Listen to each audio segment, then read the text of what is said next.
Hello there, Internet. I'm Nick, and you're watching this month's Song of Asirra Devlog. This is my first video back in 2021, and I wanted to try changing up the format a bit. From now on, these videos will have 3 segments.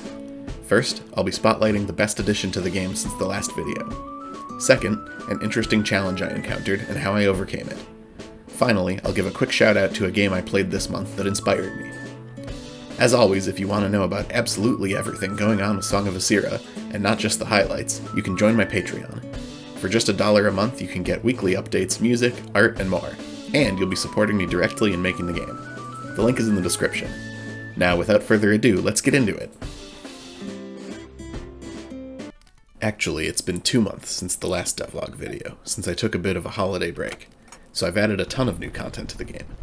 But the absolute highlight has been working on the game's first major boss fight. Take a look.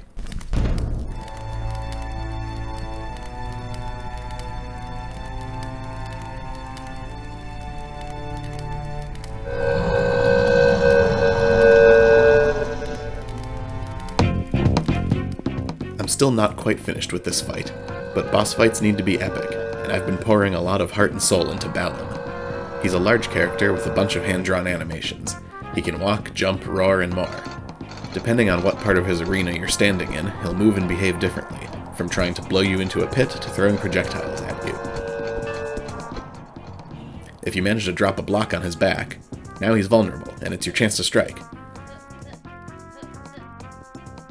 Like I said before, this isn't finalized, and since this will be the climax of the game's next playable demo, I'm definitely going to make sure it has extra polish. But I hope you've enjoyed taking a look at this fearsome foe. An interesting problem I had to solve this month was the matter of the map screen. Inside of the temple, this map screen needs to do a handful of things. Show where you currently are, show where you've been, and if you found a map item, show all of the rooms you haven't been in. What's more, because this game is a 2D side-scroller, but the temple layout includes rooms layered in a third dimension, I needed some way to show that layout that was still easy to understand. First, I created a map of the temple by taking screenshots of each room in the level editor, scaling them down, and tracing the outline of the rooms over them. I also added a map room zone, an invisible boundary that knows the name and depth layer of each room, records that you visited the room when you enter it, and tells the menu screen that you're currently in that room. I placed these zones in every room in the temple. In the menu screen itself, I draw each of the room sprites, but I use shaders to change the color depending on whether you're in the room, previously visited it, or just know about it because you found a map. I also make rooms that are on lower layers than your current one darker. The little icon of Elia's head on the depth navigator shows which layer the player is in, even if they're looking at a different one on the map currently. Altogether, these systems combine to create a working map for the inside of temples. Thanks for watching this month's devlog. Before we wrap up, I want to talk about a game I played this month that I found inspirational. This time we're talking about The Pathless. In this game, you explore a beautiful world while solving puzzles and defeating monstrous cursed beasts. It has the lonely and haunting beauty that reminds me of Shadow of the Colossus, alongside clever puzzles that make great use of the game's mechanics, shooting arrows and commanding a cute little eagle to move things around for you.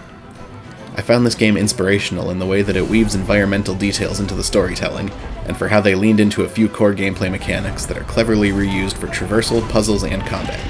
Plus, it's just really gorgeous. If you have the means to play it, I'd definitely recommend checking it out. Alright folks, that's a wrap on this month's video. I hope you enjoyed the new format. Let me know what you think in the comments below.